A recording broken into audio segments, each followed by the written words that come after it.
Okay. So we're in the middle of this question whether the mitzvah of Hanukkah candles is lighting the candles or placing it being in a place that will shine, that will light on the nights of Hanukkah, which is relevant to know if you're allowed to light one candle from the other. If you say that the lighting is the mitzvah, then it doesn't make sense that Rav should say that you're not allowed to light one candle directly from the other, because in the Beis Hamikdash they did it. However, if you say that placing it is the mitzvah, so it makes sense, because in the Beis Hamikdash the lighting itself was the mitzvah, so you're doing a mitzvah with a mitzvah. However, here, since it's only a preparation for a mitzvah, then by Hanukkah, so maybe you're not allowed to. So we're trying to figure out what is the conclusion, what is the mitzvah, lighting it or placing it. So we're holding at the end of Chav Beis Amud Beis, the last line. Toshma, Da'amar Rabbi Shua ben Levi, Ashoshis, a lantern, as Rashi says, Belaz lanterna, Shehoisa deilekes veilekes kol hayom. It was lit all Shabbos, kulei. That's typically when it would be lighting all day. Why would you have a lantern lit by day? You have it lit by night. But let's say it was Shabbos, and you lit a Shabbos candle before Shabbos, and you wanted to make sure that it's going to light whenever you need it. So you put enough oil, and it was lasting all day. So the Motzei Shabbos, if you want to use it on Motzei Shabbos, I'm sorry, I made a mistake. You lit it for Hanukkah candles on Friday night, and usually I guess they would use a lantern and put it out once the mitzvah is done. But there was a lot of oil in it, and therefore it lasted all Shabbos. So let me just keep it there, Motzei Shabbos. No. Mechaba umadliko. You have to put it out and light it again. Now, either way, whether you say lighting is the mitzvah, whether you say placing it is the mitzvah, for sure there has to be an action. It can't just be that I should leave it there. So the fact that it says to relight it, that itself does not prove that lighting it is the mitzvah. But we will have a proof from here that lighting is a mitzvah. Why? If you'll tell me you have laka is a mitzvah, lighting it is the mitzvah shapir, all you need to do is put it out and light it again. But if you'll say hanacha is a mitzvah, placing it is the mitzvah, why does it just say to put it out and to light it again? Mechabo, you have to put it out. Umagbiya, and lift it. Umanicha, and place it down again. Umadlika, and then light it. That's what he should have said. If placing it is a mitzvah and you have to do a new action, the action has to be placing it. So you have to replace it. And the fact that it does not mention that you have to replace it, all it says you have to relight it, from that we see that the only mitzvah is lighting. Placing it is not part of the mitzvah. So that's one proof. A simple proof. What is the bracha that we say? I mean, it wasn't a brayse, but it was a day-to-day practice. So it was obvious that that's the right thing to do. Asher kiddishanu b'mitzvos v'tzivanu lahadik ner shel Chanukah, or our girsa is lahadik ner Chanukah. I think that's the Riv's girsa. Shema mino hadlaka is a mitzvah. From that we see that the lahadlik, to light. So obviously lighting is the candle. Shema mino, that's the best proof. That's it. You proved it. If that's the bracha you make, that's the mitzvah. Lighting it is the mitzvah. And therefore, seemingly, the conclusion is that there cannot be an issue. Rav would never have said that there's an issue of lighting directly from one candle to the other. The only issue Rav had is lighting it with a piece of wood, with a match. And Shmuel says even that's okay. And therefore, the halacha should be that you can light it even with a match. Fine. Now Tosfos says he's not getting involved whether the halacha is like Rav or Shmuel, but he's saying seemingly, according to this, definitely to light from a candle to a candle should be fine. But the minig is to be machmir, and therefore we should not change the minig. The rule is like this: whenever people have a minig because they thought the halacha is in a certain way, change the minig. But if they knew the halacha is in a certain way, and nevertheless they had a different minig, okay, now you can't change the minig. Because they took upon themselves something. So once they took it upon themselves, you cannot change people's minig. So that's it. So that's our minig. So the Ramah gives a reasoning for it, as we mentioned in the past, because the main mitzvah is only one candle, and therefore you don't want to light from the main mitzvah to something which is not the main mitzvah. Fine. Okay, says the Gemara. The hashta, now that we know, the amrina that we say, adloka isa mitzvah, lighting it is the mitzvah, hidlika cheirish sheita v'katan liyosav aleklum. If the one who lit it is not chayiv in the mitzvah, then it's worthless. If you would say that placing it is the mitzvah, so whoever wants could light it and just place it. But since you're saying that lighting is the mitzvah, then the lighting has to be done by someone who's chayiv in mitzvah. But Isha, a woman, vaday madlika, for sure she could light the candles. Damar Rabbi Shua ben Levi, Noshim chayavis from Ner Chanukah, the women are chayav in the Ner Chanukah. She'af hein hoyu ba'isa anes, they were part of the same nest, so the simple understanding is they were part of it. I mean, the Gzeira was on everyone. There was a Gzeira on Yiddishkeit in general, they were part of the Gzeira, so they're part of the celebration as well, or the mitzvah as well.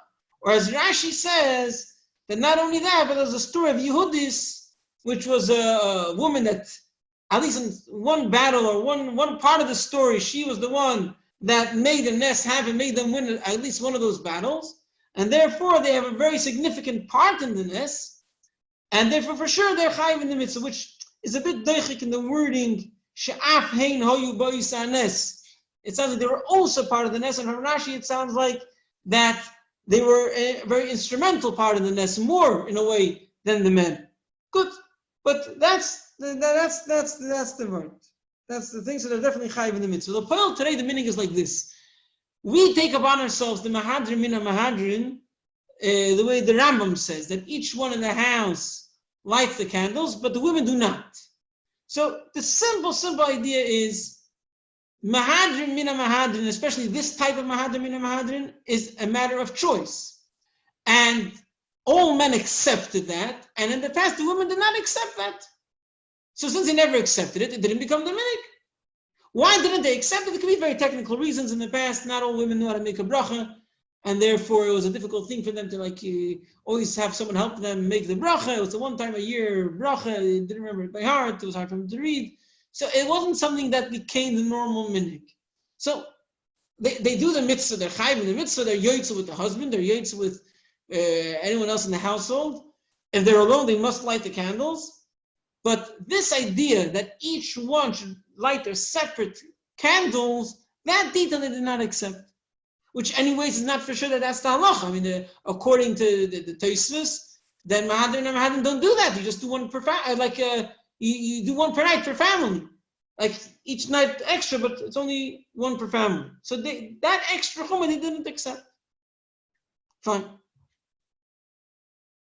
Okay. Based on that, interesting thing is, it sounds a bit in the Gemara here, at least that it was a normal practice for certain Amiroim, that they didn't light their own Chanukah menorah, they just did one per household. Which, if we say that Mahadrim and Mahadrim does that, it makes sense. If we say that Mahadrim and Mahadrim, each one lights their own, then it's a bit hard to understand why didn't those Amiroim do Mahadrim and Mahadrim. Although, the truth is that the minhag pasha to do Mahadrim and Mahadrim might have started later. I mean, not at every mitzvah everyone did the Mahadrim and Mahadrim. And the fact that everyone today does Mahadrim and Mahadrim, that might have been a later development. So it's not necessarily so surprising. Although, okay, let's read the Gemara, then I'll add a few more things about this. Amar Rav Sheishes achsanoi, if you're a guest, chayav b'ner Chanukah. What's the chiddush? Before we saw that the mitzvah is to do it in the door, by the door of your house. And it's a very important thing. You must do it by your house. If you are going to be in your house, then you cannot light your Chanukah menorah while you're traveling, to light it somewhere on the side. That's it, your yotzah. You must light it in front of your house. Nevertheless, if you're not in your house, and you're not going to be in your house, you're staying somewhere else, don't think you're exempt from the mitzvah of Chanukah. No, there's a separate mitzvah. There's a separate mitzvah to light Chanukah candles, regardless if you have your house. If you're going to be in your house, you must light in your house. But if you're not going to be in your house, then you light anywhere. So you light it where you're staying. That's the chiddush. Which is a machlokes about it. Do we say that the place that he's staying, that's considered his house? Or do we say, no, if you don't have a house, you don't have a house. You light Chanukah menorah without a house. And it seems like a lot of places can accept the second explanation, that it's two separate things. You have to light a Chanukah menorah. You have to light it in the house. So let's say if you're traveling, you're not staying anywhere, and you're not going to come home before Alisa Shachar, you stop on the side of the road, find a place so you can light the menorah, because it's a separate thing. Lighting the menorah in the house and lighting the menorah in general is two separate things. Amar Rabbi said, Meireish in the beginning, ki havina beirav, when I was in the yeshiva, mishtatafna bepriti, I would pay some money, bahadi yushpiza, to my host, that he lit the menorah. Again, so we see he didn't light his own menorah, the host lit a menorah, and he paid some money that he should be part of the mitzvah, because he's not automatically part of the household. So if I pay some money, I'm a partner in the menorah. Basa the nesivi itza. Once I got married, and in those days you get married and you went up to yeshiva. I mean, you get married a bit earlier also. They would get married like 14, 15, 16, 17, whatever it is. And they got married, and then, okay, now we can go comfortably to yeshiva with nothing to worry about, everything's settled. Now we can go learn. And the wife was in her parents' house. That was a seder even not so long ago in Europe. So he went to yeshiva afterwards. So Amina, I said, Hashta now, vade lo tzarich, now I don't need to pay any money to my host. The kamadliki alai begoy beisay, my wife is lighting for me in my house, and that's enough for me. I'm yoytz the mitzvah. So, what was I saying? This same halacha applies also to Shabbos candles. That if you're staying at someone's house, you have to do the mitzvah of Shabbos candles, so you pay some money to the host, or alternatively, also by Chanukah Menorah, the host could have you in mind and imazaka you with the candles, and that's also good enough. However, if your wife is lighting candles, so you don't have that personal chiyuv of lighting, because she's lighting for you.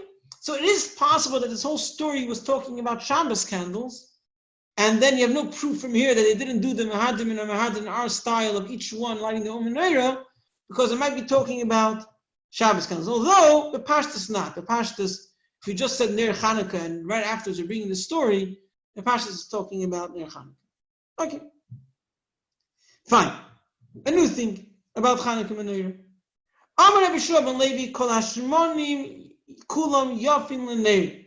All oils are good for a candle. They all light well in a candle. Or they're all good for Chanukah candles, because the whole issue we had before that it's not gonna, what do you call it? It's not gonna be drawn after the wick.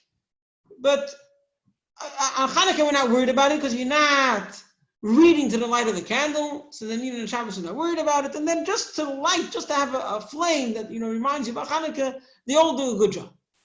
So you have nothing to worry about. But B'shemen zayis min hamuvchar, olive oil is the best. Not just because that was the original olive oil was the Neis Chanukah was with olive oil, but just because it lights the best. It's the best fire. Amar Rabbi Mireish in the beginning of Does that apply to Shabbos candles as well? According to this, yes. According to this, then it would be the best thing to light Shabbos candles with olive oil. And there are people that are very mahadir in that. So actually, Shulchan Aruch it says that it's a hiddur to light with olive oil. The probably don't. I think the Rabbi mentions that by the Rabbi they were makbid on it, and therefore they not become our minig. But yes, there definitely is a hiddur to light Shabbos candles with olive oil. Amar Rabbi Mireish in the beginning of Mahadir Mar, Rabbi used to search, and especially search for Amishcha the Shumshimi, for sesame oil. Amar, he said, Hai Moshich Nahoira Tfei. It goes for longer, it stays longer, it doesn't get burned out so quickly. So it's going to light for longer, and therefore I guess it's going to remind us of Chanukah for longer. Taisus Girsa is Nafish Nahoira Tfei. It's a larger flame, and therefore it's a bigger Pesuminisa. But cave on the Shamallah Rabbi Shua ben Levi, once he heard Rabbi Shua ben Levi's statement, Mahadir, he would specifically search Amishcha de Zesa for olive oil.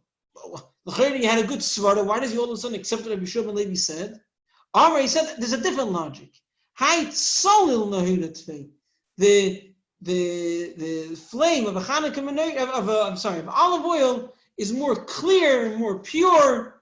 It's a nicer flame. It doesn't last for so long. It's not so big, but it's a nicer, more clear, more pure flame, and therefore that is a better flame for the Chanukah menorah.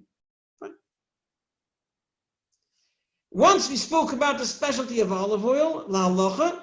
So we're going to speak about other things which olive oil are special for in halacha.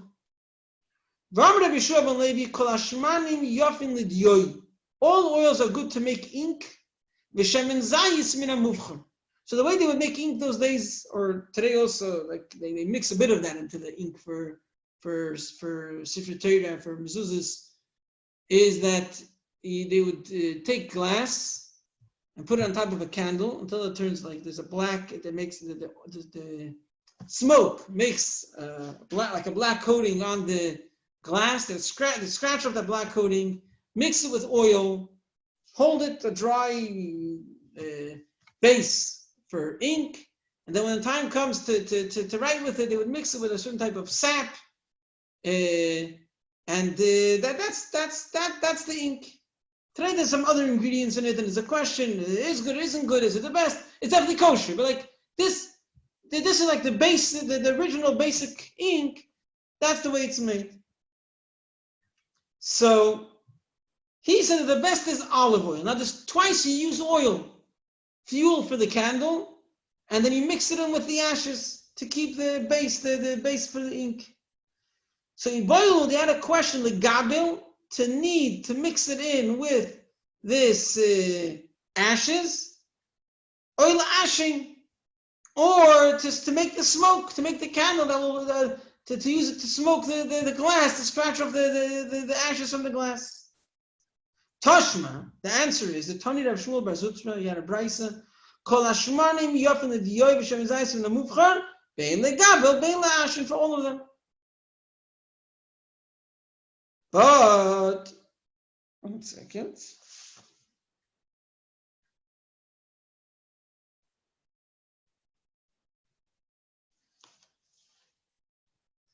Okay, the way we have it in our gis, it's a bit hard to read this. It goes like this: Rav Shmuel Bar Zutra Masni Yochi, but Rav Shmuel Bar Zutra said over the brayso a bit differently. He said, Kol Hashanim Yofen L'Diyoy, that all smoke is good for ink. V'Shem Zayis V'Namuvchar, and olive oil is the best. So only for the smoke and not for mixing it in with the ashes. Now the problem is that Rav Shmuel Bar Zutra is the one who said it the first time as well. So it's a bit hard to read it the way we're saying it now. Rav Shmuel Bar Zutra said a brayso this way, but Rav Shmuel Bar Zutra said a brayso differently. So one girsa is that one of them was Bar Zutri and one of them was Bar Zutra. Two people, the similar names, so the printer got confused. Okay. 1 second.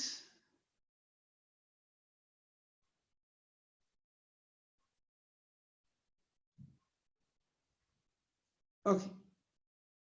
Fine. That's one way to say it. There's different girsas, that's one way to solve the mystery. And one is Bar Zutri and one is Bar Zutra. Okay. Omar Rav Huna. Kol Asrafin Yofin L'Diyoy. Afterwards, he mixed it in with sap. So all saps are good to mix in this base, this ink base. Sraf ketaf yofim yikulm. Anyone has the art school there could help me. Ketaf is what we say in Ketores every morning. That's where I know from. It's a type of spice.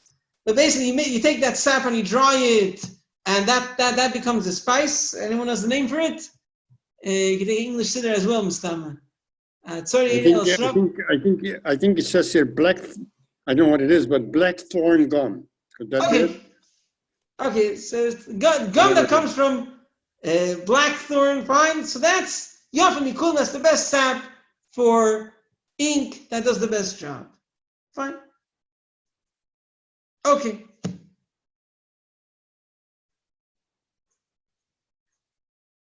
Fine.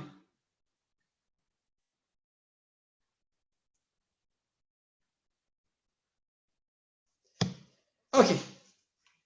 Weiter to the halachas of Chanukah. Amar Rabbi Chia bar Ashi Amar Rab. We paskin that ink doesn't have to be necessarily with these ingredients. Any black ink is kosher, and that's why the typical ink today is not exactly with these ingredients. It has something else inside called cancantum. I don't know exactly the English names for that, and because of that, when it's old, it can become red. and then their ink wouldn't become red even after it was old.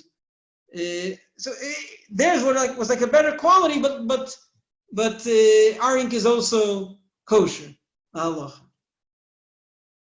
I've seen lately they're starting to advertise like this old style ink. They want to make tefillin with it, and they say it lasts longer. Okay, but that's the thing. Fine. Anzal says it's balsam sep. Balsam? Balsam sep. Okay. Fine. Where they get the balsamic vinegar from, it's the same. Yeah, I guess. Fine. Back to Chanukah. Hamadik ne Chanukah tzorich levarich. You're lighting the candle, you have to make a bracha. As we said before, they knew that was the practice, but we're gonna question now why. But that was the practice, and now he's saying that's the halacha. He's supposed to make a bracha. And Rabbi Yirmiyah Amar haroya ne Chanukah tzorich levarich. Even if you just see it, you also have to make a bracha. What's the bracha? Amar Rabbi Yehuda. Yom Rishon haroya, the one who sees it mevarich shtayim. You make also nisim navi seidim because you remember the nest through seeing the Chanukah candles. And you make shechiyanu. Now we're talking about someone who's not like he's on a ship. He doesn't have a menorah, and he sees the candles from far. He's not going to light it tonight, so he's not going to make the bracha on his own menorah. So he makes the bracha on the menorah that he sees. Umadlik, if you yourself are lighting the candle, or if someone else is lighting it for you, and you're in their house and they're being made to you, so they make 3 brachas: she'asher kiddushanu, she'asa nisim, and shechiyanu.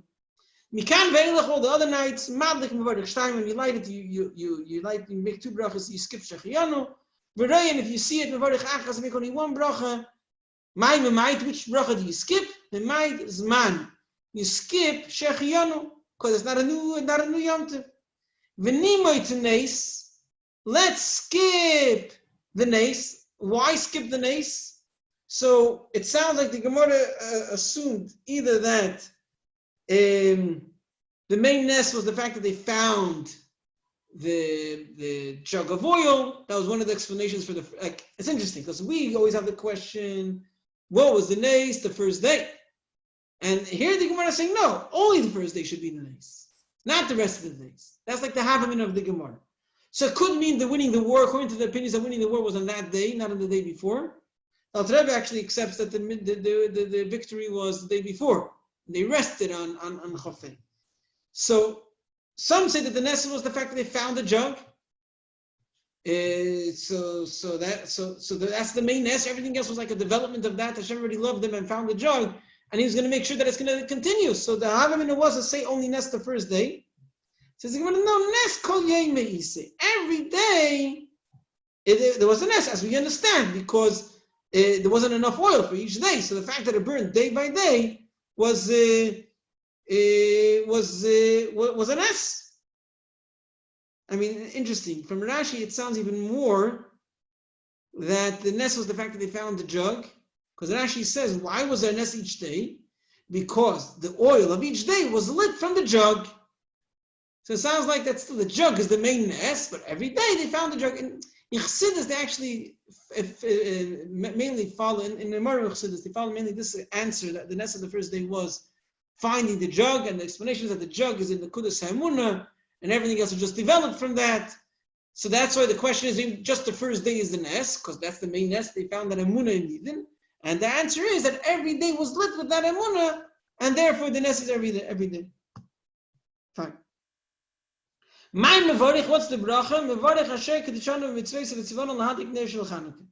V'heichon tzivanu, where did Hashem say a mitzvah? Light Chanukah candles? It's not written in the Torah. It happened later. It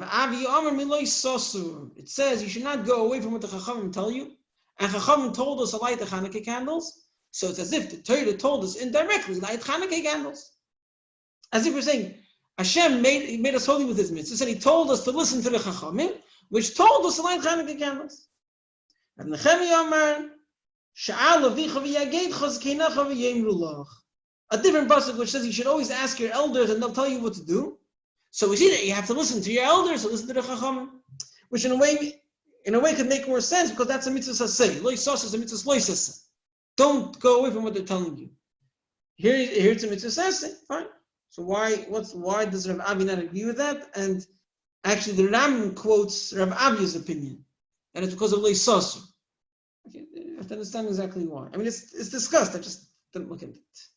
Fine. So basically, you do make a bracha on a drabon. Asks the Gemara, Masiv Rabbi Amram, Hadmai. There was a rule that Ami Ha'oretz, people that weren't so learned, but not only that, they weren't so observant. That would be the better description. They weren't so careful about the mitzvahs. So some of them weren't careful to take meiser. The majority did, but some of them didn't. And therefore, Yechon Kain Gadol made a takana that if you buy produce from an Amoritz, you have to take meiser from it. And that's called Dumai. You're not sure, Dumai, what is this? You don't know? Take meiser. So it says like this: Hadmai ma'orvin boy, a eruv chatzeres or eruv tchumen. You can make it with Dumai, although you're not allowed to eat it. But Chachamim weren't so strict with this takana. They said if you're poor, you have nothing else, you could eat it. So it's edible, halachically. So you could use it for an eruv. Umishtatin boy, that's a different type of eruv when you have like a few courtyards joining together. They're around one passageway, one alleyway. They're sharing one mavui, and they want to join again to be able to carry in Shabbos. So each one has to give some food. You can give Demai because if you're stuck, you could eat it. You're not allowed to make a bracha on something which you're not allowed to eat because you're not how are you praising Hashem by eating something you said you shouldn't eat? But this you can't say you can't eat. But you could, so you're not to make a bracha. You make birchas hamazon with a zimun if you ate it, unlike anything else which is asur.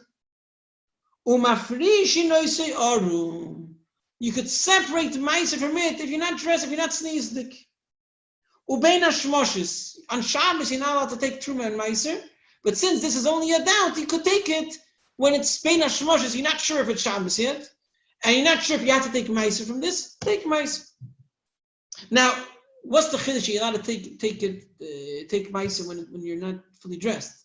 The chiddush is that you don't have to make a bracha, because if you have to make a bracha, you have to be dressed.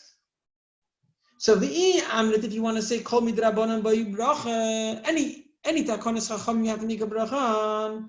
Hacha here ki koi order when he's standing undressed. Heichim mevarich, how can he make a bracha? Whenever you make a bracha, you have to be holy. Whatever is around you has to be holy. You cannot see anything impure, and that you cannot be in a situation which is impure when you're making a bracha. But like you're not in that situation. I'm going to buy it like this. If Chachamim made a takana because that's the way it is, this is what you're supposed to do. It comes Hanukkah, you're supposed to light candles. Then you make a bracha. Safek the Divrayim and Chachamim made a takana because they're not sure what the situation is. So they said, you know what, be careful and take meiser. So they didn't establish a new thing. They just said, you don't know, so take meiser. So since it's based on the fact that you don't know, you don't make a bracha on something you don't know. Moi boy brach. Says the Gemara, how could you say that? Well, Yom Tov Sheni, look at every Yom Tov, the second day Yom Tov, the only reason is because they weren't sure when Rosh Chodesh was. So Safek the Divrayemu, it's a Rabbanon based on a Safek, Uboy bracha, you need to make a bracha. You make Kiddush. Says the Gemara, there the reason is because if you say you don't make a bracha, people won't be careful. And it's a Yom Tov, you have to keep the Kedusha of it. And they're very concerned that people shouldn't disregard the Kedusha of Yom Tov, although it was based on a suffix. So you know what? Make sure people realize that it's holy. Make Kiddush. Make a bracha. That's one answer. Rav Amar, no. Really, Chacham say you make a bracha even if it would be based on a suffix. And that's on Yom Tov Sheni you make a bracha. So why by Demai do you not make a bracha? It's more than just a suffix. It was a very far suffix. Most probably Meiser was taken. Because the majority of Amiyaris did take Meiser. Only was a small percentage that didn't, so we're extra careful when we tell you take Meiser. But to make a bracha on such a far suffix, we don't tell you to do. So that's the two explanations why Demai. We don't make a bracha and Yom Tov Sheni you do, but any other mitzvah d'Rabbanan, we make a bracha. Fine. So what we learned is that you make a bracha, 3 brachas when you light it, the first night, 2 brachas if you see it that you're not going to light. The second night you make 2 brachas when you light it, and 1 bracha if you see it that you're not going to light. You make Asher Kedishonu because the Eivsha told us to listen to Chachamim, either Leisaser or Shala Bicha V'Yagidcha. On the Mai you don't make a bracha, and Yom Tov Sheni you do, either because on a Safek you don't, but Yom Tov Sheni we didn't want them to be Mechal the Kedusha, or because a Safek you do if it's 50-50, but by Meiser it's most probably they took, and therefore you don't make a bracha. Fine. Right in the Gemara, I'm sorry I'm going a bit over time. Amar Ravuna. Since in those days they lit outside, and besides the fact they have to be mefarsim the nes, you have to make sure that people don't suspect you they didn't light Hanukkah candles because the place to light it is outside. So if you have 2 doors, light 2 menorahs.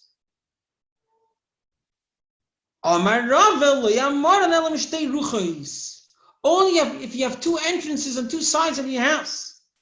If it's on the same side, one next to the other, you don't have to put 2 menorahs. My time. If the whole reason why you have to put 2 menorahs is because people shouldn't suspect you didn't light candles, chashada the man, who will suspect you? People from another town come to town, they see a house with a mezuzah, and they don't see a menorah. Hey, why didn't he light candles? If so, if it's on one side also, they don't know that it's the same house with 2 doors. They might think it's 2 houses. It's semi-detached. They don't know that it's one house. So why shouldn't you have to light a menorah on the same side as well? But you should also need 2 menorahs. If it's people in the town, you shouldn't need on both sides either, because someone comes to one side and he sees no menorah. I know this guy has a back door as well. Maybe they're in his back door. So either way, why only on 2 sides you need a menorah, not on one side? Says the Gemara, we're afraid that people in town will suspect you. They might walk down one street and not the other. And they'll say, as unfortunately things didn't change till today, people don't bother to check on the other side before they come to conclusions. They're very quick to come to conclusions. So, they might walk down one road and not the other. And they'll say, just like the Bahai Pischal Adlik, if he didn't light in this door, most probably he didn't light on the other side as well. They'll jump to a conclusion. They won't say, let's just check the other side and make sure. That's not the nature of people. They like to be opinionated. They like to follow their initial conclusion. And therefore, in order to avoid that suspicion, you should light on both sides. Okay, we'll stop over here because this is already connected to the next Amud. So let's again summarize. We were in the middle of the question of what is the mitzvah, to light it or to place it. So the conclusion was to light it, as we see in the fact that if you had a lit candle from yesterday's Hanukkah candles, the Braisa only says you should put it out and relight it. It doesn't say put it out, lift it, place it, and relight it. And from the bracha, lahadlik, so the mitzvah is to light it. And therefore there's no issue to light directly from one candle to another. And Shmuel will hold that even with a match you're allowed to. Because of that, you cannot have someone who's not chayiv the mitzvah to light the candles, because the mitzvah is to light it. A woman could definitely light the candles, and she's mechuyev in lighting the candles because they were part of the nes and they were very instrumental in the nes. If someone is not home, they still have a chiyuv, so they have to pay money to the host. They're not automatically part of his household. If they have someone at home lighting for them, lighting and having them in mind, they do not have to light wherever they are. Olive oil is the best oil for a Hanukkah menorah. Although sesame oil lasts longer, is a larger flame, but olive oil is a more clear, pure flame, and therefore that's the best choice. For ink, for a Sefer Torah, olive oil is also the best. Whether to light the candle to make the ashes, whether to mix in with the ashes, and then you have the sap that you mix in with this ink base, And the best sap is ktaf, balsamic, or whatever other name it was. That's the best sap to use. And then we mentioned about the brachas. You make 3 brachas or 2 brachas or 1 bracha. Leisasu shalabicha v'yageidcha. On the Mai, you don't make a bracha, as we see in the fact that you could separate it when you're not fully tzniasdik. And the reason is either because it's a suffix, either because it's a very far suffix. And then if you have 2 doors on 2 sides, you should light 2 menorahs in those days, because people in town might just pass down one road and jump to conclusions, and you have to be very careful. People shouldn't suspect you. As we'll see later in the Gemara, what's the source? You have to be worried that people should not suspect you. So, Shkach. Can I ask you a question? yeah, for sure.